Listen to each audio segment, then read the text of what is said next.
Béliard. Votre invité Sonia Mabrouk, c'est Jean-Michel Blanquer, le ministre de l'Éducation nationale. En ce jour de manifestation avec une mobilisation qui s'annonce importante des enseignants, vous vous attendez, Jean-Michel Blanquer, à un taux de grévistes conséquent?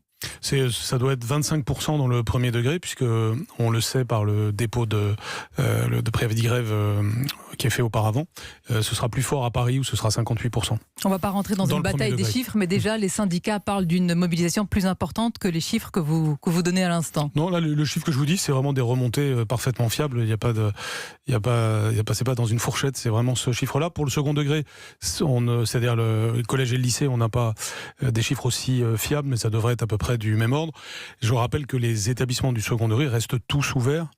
S'agissant des écoles primaires, c'est finalement surtout l'Île-de-France qui est touchée par d'éventuelles fermetures, mais dans ces cas-là, si la mairie a pu organiser un service minimum dans certains cas, et puis de toutes les façons, vous avez les sites internet des académies de Versailles, de Paris et de Créteil qui disent quelles sont les écoles fermées ou ouvertes. Des manifestants, enseignants autres, qui seront ragaillardis, très probablement par la démission du haut-commissaire en charge des retraites. De le voir parti, la réforme aussi, vont vous opposer les grévistes, que répondez-vous ?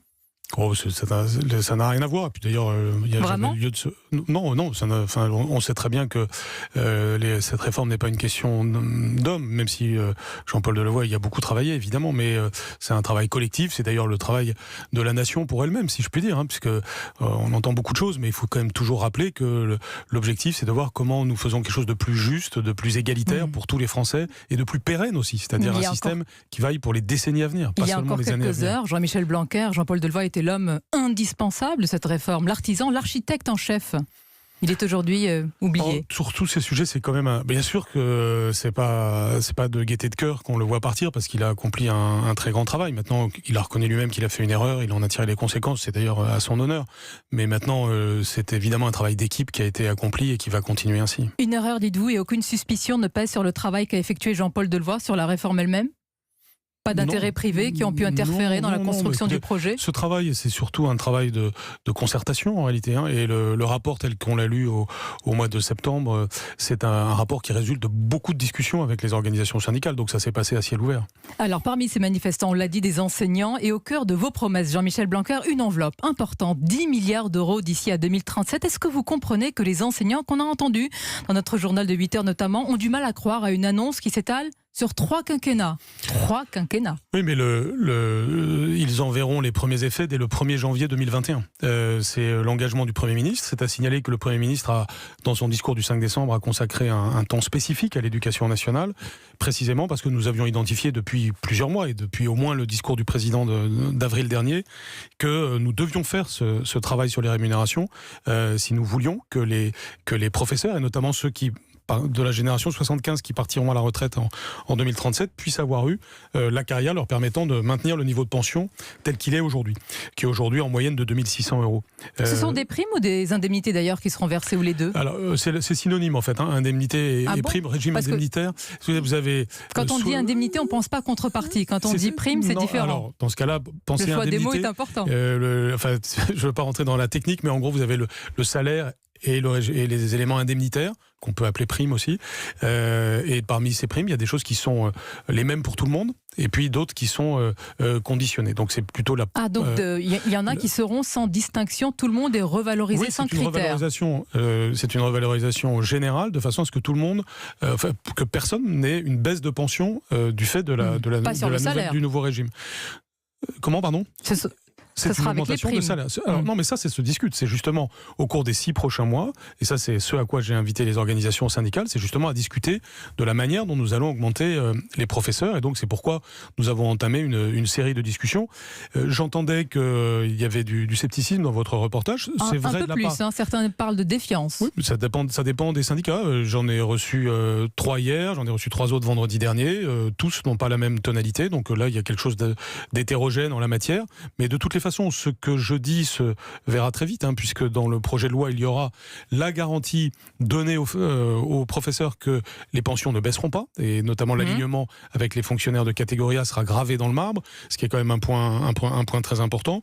Et puis ensuite, de manière assez logique, on va travailler sur la structure de rémunération des professeurs pour avoir une courbe qui favorise plus, notamment les entrées dans la carrière et les milieux de carrière. Une courbe, c'est ça ce qu'on vous reproche, ce qu'il vous reproche, Jean-Michel Blanquer, c'est d'avoir fixé l'objectif, mais pas le chemin. Est-ce que vraiment c'est tabou de dire aujourd'hui aux enseignants que toute revalorisation soit accompagne d'un effort en termes de productivité? C'est un gros mot aujourd'hui de dire productivité, efficacité aux enseignants? Non, ce ne sont pas des gros mots, mais c'est pas vous le dites pas naturellement. Non, ce que je dis, c'est que nous avons une occasion, mais qui est vraiment historique. D'abord parce que les augmentations seront très substantielles. Et chacun va s'en rendre compte. Augmentation ou compensation finalement? Les augmentations, c'est pas besoin de parler de compensation. Ce sont des augmentations pures et simples. Ces augmentations qui vont avoir lieu vont ça être dépend importantes. Si ça compense des baisses. Ce n'est plus une revalorisation. Non, pas si, parce que tout simplement ils vont gagner plus. Ou alors ça compense juste des futures pertes. Non, mais les gens, parfois certains utilisent du vocabulaire pour créer du flou. Là, c'est très simple. Il y aura des augmentations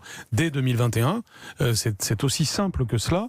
Maintenant, ça se discute. Et c'est d'ailleurs, si je disais tout de suite ce que ça doit être, on dirait que je fais ça sur un coin de table, alors que ça se travaille évidemment dans le cadre du dialogue social. Mais si vous ne le faites pas, on dit que vous entretenez une stratégie de flou. Bien sûr, mais de toute façon, il y a toujours des gens pour critiquer. Donc, il faut quand même avancer. Donc, on avance avec quelque chose de très concret. Donc, mon message aux professeurs est très simple. C'est oui, il y aura des augmentations en janvier 2021. Je suis très cohérent avec tout ce que je dis depuis le début. Je sais bien qu'il y a de l'impatience. Je suis le premier à reconnaître que les salaires sont trop bas, notamment en début et en milieu de carrière. C'est justement ce que l'on va compenser. Et sur ce point comme sur d'autres, on verra a posteriori que ce qui a été annoncé se vérifie tout simplement. C'est vrai pour la cohérence. Moi, j'ai retrouvé certaines de vos phrases il y a 1 an, même 2 ans dans le JDD, sur votre conception du métier pour le 21e siècle, où vous disiez qu'il faut aller vers une plus grande autonomie et un principe de reconnaissance individuelle et de mérite des enseignants. Le mérite, pas tabou, là encore. Mais le mérite, c'est pas un mot tabou, puisque tous les professeurs qui sont là le sont au mérite. Non, parce qu'ils sont passés un concours qui est un concours de méritocratie républicaine. Donc, vous comprenez ce que je veux dire, plutôt, oui. Le mérite n'est absolument pas un problème. Par ailleurs, aujourd'hui, par exemple, quand vous travaillez en réseau d'éducation prioritaire, on reconnaît le mérite que vous avez eu de vous engager dans des conditions qui sont un peu plus difficiles que pour les autres. Donc, c'est tous ces points-là qui peuvent être regardés de façon à ce que, au cours des temps qui viennent, on puisse améliorer plein de choses qui peuvent s'améliorer à l'éducation nationale. C'est l'occasion vraiment de quelque chose de très constructif.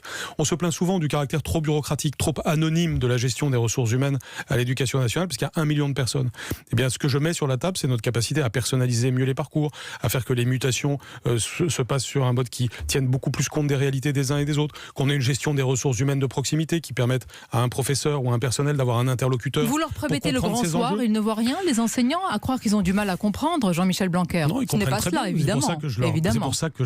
C'est pour ça que je parle dans les médias comme je le fais ce matin, c'est-à-dire que par-delà tous les commentaires qui peuvent être faits, et je sais bien qu'on est dans une atmosphère où il y a beaucoup de voix pour essayer de douter de la parole publique, mais mon message, il est très clair. Il est en direction des professeurs, mais en réalité derrière les professeurs de l'ensemble de la société française, parce que nous avons tous intérêt à avoir le professeur au centre de notre société, avec un prestige renouvelé, avec un salaire meilleur, une bonne reconnaissance, une attractivité du métier. Et un professeur présent aussi, avec pas de taux d'absentéisme aussi. Exactement, toutes ces choses qui sont synonymes qui s'amélioreront si on a du bien-être au travail, si on s'organise mieux. Bref, tout ce qui permet d'investir plus dans l'éducation nationale pour que tout simplement les élèves réussissent davantage. Donc ça, c'est tout ça qui est en jeu. Donc dans une démocratie calme et sereine, on doit parfaitement, en quelques mois, avec une échéance qui est fixée, on aura une loi de programmation, un début d'application dès 2021, donc c'est très concret, pour être jugé sur pièce très vite, et on va pouvoir enclencher un mouvement très conséquent d'amélioration de la rémunération des professeurs. Le calme et la sérénité, ce n'est pas ce qui marque la journée d'aujourd'hui. Si c'est une démonstration de force dans les rues, Jean-Michel Blanquer, est-ce que l'âge pivot sera clairement la variable d'ajustement? D'abord, moi, je suis parfaitement calme et serein, justement, et c'est ça. D'ailleurs, certains de mes interlocuteurs syndicaux le sont tout autant, et je suis très confiant dans le fait qu'on va arriver à des choses très positives. Donc là, quels que soient les éléments de crise du moment, je sais que nous allons y arriver. Alors, est-ce qu'avec votre calme et votre sérénité, vous dites que l'âge pivot sera la variable d'ajustement ?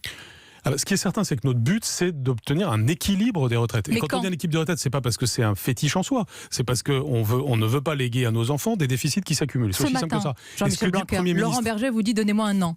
Vous lui donnez ? Ça, c'est au Premier ministre, évidemment, de discuter avec les organisations syndicales. Mais vous, qu'est-ce que vous en pensez ? Vous avez votre avis ? Je l'ai dit, et dans nos séminaires gouvernementaux et publiquement. C'est-à-dire, et d'ailleurs, c'est ce qu'a dit aussi le Premier ministre. C'est-à-dire, encore une fois, c'est la finalité qui est importante. C'est-à-dire arriver à un équilibre qui a été fixé pour 2027.